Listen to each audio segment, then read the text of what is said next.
It's nice to see that our comment section have actually turned out to be more like an AV forum. I have seen so many people asking their simple questions or even the toughest ones. And not just me, but the entire community giving them answers. And that is actually something that we have evolved over the last 4 to 5 years. But there are some questions or comments which requires more attention, and that small comment box will not do justice. And I believe that they requires everyone's attention because they may be applicable for all. So that is why in my today's video, we are going to answer some of the comments that have been shortlisted by my team. Okay, so in case your question is not picked up, please keep tagging them so that they can pick up your question in the next video. But before we begin, this video is sponsored by Tap AV. Confused what to buy? Struggling with what really works in your room? Or just tired of guesswork and online gimmicks? At Tap AV, we design, build, and calibrate home cinemas and hi-fi systems crafted for your space, lifestyle, and budget. Don't just take our word for it, hear it from hundreds of happy clients. From expert guidance to flawless installation and service that never leaves you hanging. Tap AV is with you, always. So next time you need anything in AV, simply tap AV. So let's start with the first comment. Can I have different brands speakers in my home theater setup like Klipsch subwoofer and any brand center speaker, right and left, etc.? Absolutely. I think the whole idea of building a custom home cinema setup is where you can pick up the products individually and separately. So they may not be of the same brand, which can work fine. However, when you keep the brand same, the series same, the tonality across the room stays constant. The products which you can obviously play around with is the subwoofer because it gives you the sound which you can feel more than what you can hear. But the front LCR, we always recommend to keep them same. Don't try to change them, have the same brand, same series, play around with your surrounds and Atmos if required, but let the front LCR be same. This is about the BenQ 4100i review. How good is this projector for watching IMAX format movies? I think the BenQ W4100i is a great projector, has got tons of features including the support for IMAX. So in case you are watching some nice movies of IMAX and you want the screen size to recalibrate itself to the IMAX version, it will do that automatically. Hey, please suggest if TCL or Hisense 100-inch TVs are better replacement for laser projectors like BenQ 4100i. Now, there's a pretty common confusion in most of the video segments whether to opt for a nice big TV or a projector screen, especially when we are looking at a 100-inch screen from the brands like TCL or Hisense, which are offering their sizes at a cheaper price point. Now, these price point can look attractive and make people jump to that over a projector screen, which can be a fine option if you are installing the TV in your living rooms or in the media rooms. However, if the places where your experience wants to be more immersive, then I would say the projector screen will always work as a better choice. Let me know what would you buy, whether a 100 inches Hisense or a TCL, or would you go for a nice 3-year warranty covered laser projector and an ALR screen? Comment down your answer. Hi, I have a Focal 7.1 setup and my tower speakers are Focal Chorus 726. I had Pioneer SC LX57 before, but it got spoiled, and now I have bought Denon X2800H, but I am not getting the same feel my Pioneer provided. Why? Now, this is something which is going to be a common complaint, especially when you jump AV receivers or amplifiers with the same speakers. Because the moment you change the amplifier, you have got a different engine now to the speakers. And the sound tonality will always differ. Because how much ever the speakers are supposed to give you the sound, the engine is the driving factor to that sound. Now, Pioneer, Yamahas, Marantz are some of the amplifiers which can handle a low impedance speakers pretty well. They can provide them with enough power. But when we look at a Denon AV receiver, especially the ones like 1800H, 2800H, or even 3800H, they cannot provide enough power to the low impedance speakers. And in this case, the focal chorus or any of the focal speakers are supposed to have very, very low impedance. When you play, they even go down all the way up to 2.8 or 2.9 ohms. And that is where a Denon AV receiver is not the best match. Over here, what I would recommend you is try exchanging this AV receiver with your supplier and opt for a Marantz Cinema 50 or a 60 model, or maybe a Yamaha A2A. These can pair better with your focal and you will get the same magic that you got with the Pioneer AV receiver. How to play one pair of speakers F and R with two separate amplifiers alternatively without disconnecting the wire cable. Any instrument available, or is it possible, or is it safe? That's a great question. So what you're referring out here is that you want to connect your speakers to monoblocks. Now monoblocks is nothing but a single channel amplifier. So this left speaker will have its own dedicated amplifier, the right speaker will have its own dedicated amplifier. So when you add two power amps or two monoblocks to these two speakers, you need to run one RCA cable from that amplifier to a preamp of your existing device. So if your existing device has got two pre-outs, one for the front left and the second one for the front right, you can do that without having to change cables again and again. If this makes sense, don't forget to hit the like button. Best stabilizer for Denon AV1713. Power surges are very common in India, and that is why many people are today opting for surge protectors, power conditioners, online UPS, or even stabilizers. Now, some of the best surge protectors which you can buy, especially if you are on a budget crunch, then I think Belkin provides the best choices. You have got a surge protector starting from bare minimum 1000 to 1500 rupees. Now, they will not tame the surges to a great extent, but yes, it is good enough to begin with. If you're looking for something high-end, you can look at the Isotech options, which are more like power conditioners, also doing the job of surge protection. We have done an exclusive video on Isotech because they have got some wonderful product lineup, and a lot of industry experts rely on it. So you can check that video out here. And lastly, for a good stabilizer only, you can even explore the choices of V-Guard stabilizer, which is currently sold on Amazon at around 4 to 5,000. So that can be a good addition to your system. By the way, if you guys use any of the surge protectors or stabilizers, please feel free to share their names in the comments below. I am setting up my home theater for the first time and I am in a spot. I've got two choices for the speaker cables. The first one is TWC brand 8 gauge speaker cable, which is 10 square and the second one is AudioQuest brand 12 gauge speaker cable, which is 4 square Theoretically, the 10 square cable is supposed to be better than the 4 square also in terms of the cost, and the 4 square is expensive. So what should I do? Okay, first of all, a great question. Thank you so much for asking this question, because a lot of people are now becoming aware for the cable selections, especially when you start laying them when your interior work is happening. That's a good sign. But the bad sign is that you are also getting into the nitty-gritties and you try to forget the basic law. Now, while the gauge, when it starts reducing and the cable starts becoming thicker, it is great. But for a room which is like 15 by 20 feet, honestly 10 square is not required. Even a 14 gauge cable can do wonders. So what matters out here is what kind of connections are we doing? What kind of speakers are we using? How much power do we really need from the speakers? And whether that power requires me to connect it to an 8 gauge or a 12 gauge speaker cable. Now I agree the 12 gauge is expensive because it's an AudioQuest brand.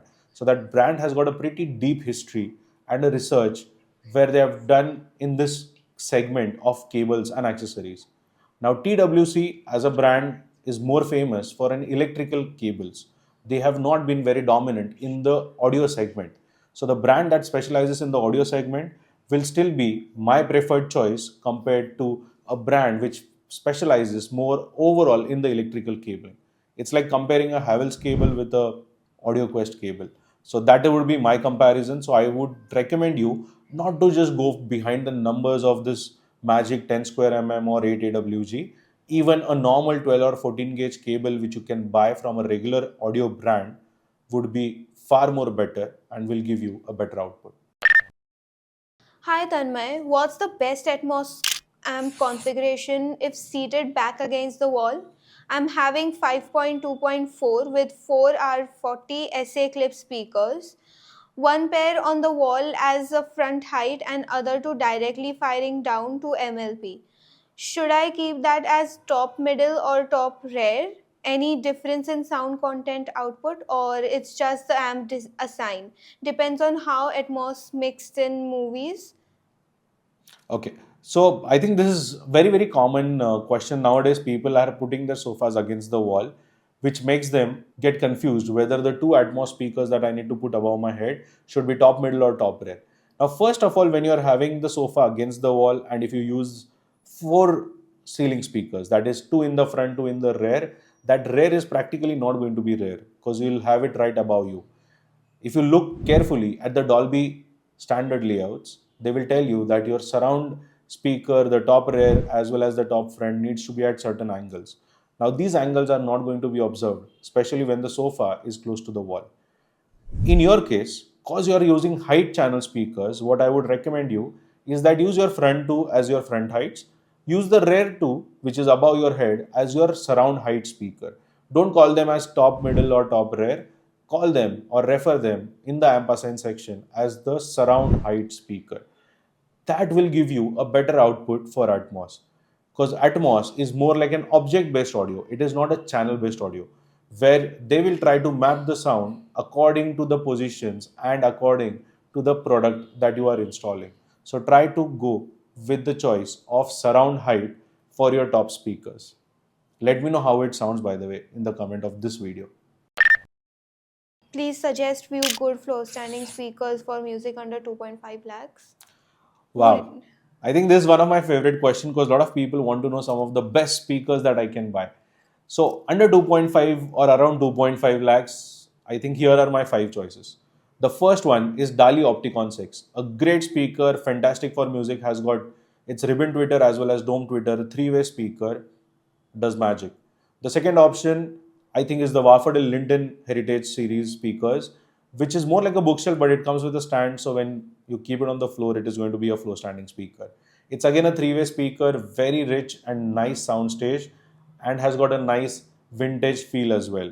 So that's a good combination. The third is going to be the Fine Audio F501E or the 502s. Now, this fine audio segment is one of the best series of segment because they have got a dual concentric technology where the tweeter and the mid-range driver share the same axis. So you can actually listen to them for hours and hours, and they're extremely good on the ears, not ear fatiguing at all. So that's the third choice.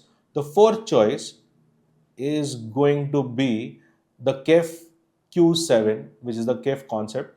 That's the new series revamped from KEF recently. And the Q7 is very good, has got a very nice detailing in the high frequencies, has also got nice bass. It's an overall fantastic three-way speaker. And the fifth choice is the Monitor Audio Silver 300, which can again be one of the nicest products that you can buy under 2.5 lakhs in the floor standing category. budget systems should not concentrate in aesthetics. The biggest annoyance is people think a home theater should look like a theater. No, it should sound like a theater. So much of money has been wasted in aesthetics. That room definitely needs a 12-inch sub, bare minimum, 10 inches with sound absorption material. I don't know what lows can prevail in that room. Left and right could have been some good economy 10 ohms tower from Polk or Klipsch, and room could double up for good audio applications. At least a decent amp could have been bought with the money 1.5 lakhs saved from aesthetics. World has to understand room will do wonderfully well with concrete walls and floors without sound treatment unless you have special applications. Okay, so I think that's a very, very nice observation, first of all. Thank you for spending so much time in watching that setup tour video. And I'm really open to taking your feedbacks on the setup tours as well. So I'll just give you some basics, okay? Now, in this particular case, the room size that we are looking at is roughly around 11 by 13 or 14 feet. And the door is where the screen wall is. So once you have the door open, the balance wall is barely 8 feet. And in that 8 feet, when I have a 100-inch screen, there is no space for tower speaker. So that is one reason why towers were not considered. Plus, a lot of people come with different requirements. Okay, I agree that for you the sound is more important, but not for everybody. Especially when you have a family of 4 or 6 people, everybody has got their own priorities. One person would need good sound, but the other five would be looking at the room and they would need a good aesthetics. So I think the choice between the speaker or the product and the aesthetics is extremely hard and is very, very subjective. It can depend to a lot of people. For instance, when I set up a home theater in my living room, I would definitely look at some nice colors like coffee brown color or a white color of speaker, and I can probably change my speaker options based upon the color, because colors is going to be predominant, especially in a place like living room. Now in this case, since we are referring to a cinema room, they wanted to have the cinema vibe, which can be achieved when you have involved speakers behind the screen so that the sound can relate with the video, and the surround speakers were on wall so that they can tilt properly towards the listening position. And lastly, coming to your suggestion on the 12 inches subwoofer, I think that is very well suggested point. I agree that a 12 inches sub would always be better. But since we had provisions for two subs, we thought of starting with one 10-inch and add another 10-inch over a period of time. So that gives us a better balance than having just one 12 inches giving sound from one corner. So this was our thought process while designing this setup tour. Let me know your opinion between aesthetics versus good sound in the comments below. Hello sir, can we connect power amplifier to Pioneer VSX LX304? Unfortunately, no. If you check the rear panel of your Pioneer VSX LX304, it has got subwoofer pre-outs and it has got zone 2 pre-outs. Unfortunately, it does not have pre-outs for any of the other main channels of your speakers. And for that reason, you will not be able to connect a power amp to this AV receiver. So next time, when you're purchasing any AV receiver, and if you have plans of adding a power amp to it, please ensure that you have an AV receiver which has got a pre-out at the rear panel. Which is a better package between Focal Evo 5.1 or Klipsch Reference 5.1? Wow, I think that's a tough choice. Both the speaker packages are great. The Klipsch Reference 5.1 as of now is coming with a wireless 8 inches subwoofer, whereas the Focal has got a wired 8 inches downfiring subwoofer. Personally speaking, I would tend to go with the Focal option if I'm looking for more deeper mids and good lows. However, if my requirement in the room is more for good treble, then the Klipsch Reference 5.1 can be a better choice. So the selection is dependent upon what kind of music or movies application you would be looking at, and whether a high frequency or a mid frequency is of importance to you. So based upon that, you can do the selection between Focal and the Klipsch. I've been using BenQ TK850 for last 3 years and suddenly I've got a pixel that's stuck on the screen. The service center has requested me not to change or repair, instead buy a new projector. I've used Epson in the past but never came across this problem. So what should I do now? Buy Epson TW9400 or BenQ 2720i or BenQ 4100i? Okay, I think there's pretty common problem with the BenQ projectors that their DMD chips, okay, they go for a toss, and suddenly you have got pixels or a line which is there on the screen permanently and you can't do anything about it. They ask you to spend close to 30-40 grand only to change that DMD chip, which is pretty expensive affair, especially if you have just bought the projector 3 years back. Now in such cases, I would say if you don't want to go through that experience again, it is wiser to shift to another brand. The Epson TW9400 in this case would be a better choice. However, you will still miss out on certain opportunities that the new W2720i or the W4100i has to offer. So recently we did this comparison between W2720i and the Epson TW9400, and we were literally taken aback by the results of it. So I definitely feel you should watch that video because it will give you more clarity between the Epson and the BenQ, and based upon that you can take the decision. Personally, I would still say that the BenQ has got a better color approach. The Epson definitely will not have the DMD issues. So yeah, I think you'll have to figure out which one is still okay for you. If the colors are more important, if the new features are more important, the BenQ will be a better pick compared to the Epson. However, if you don't want to have that thought in your mind constantly nagging you that will I get DMD issues, will I get DMD issues with BenQ again, then I think you can go ahead with the Epson projector. Wow, these were some nice questions, and I am definitely looking forward to some more questions in the comment section for our rest of the videos, including this one. Thank you so much for connecting with me in this particular video. I, Tanmay Mehta, your home cinema consultant or home theatre wale bhaiya, will see you again in the next video. Thank you.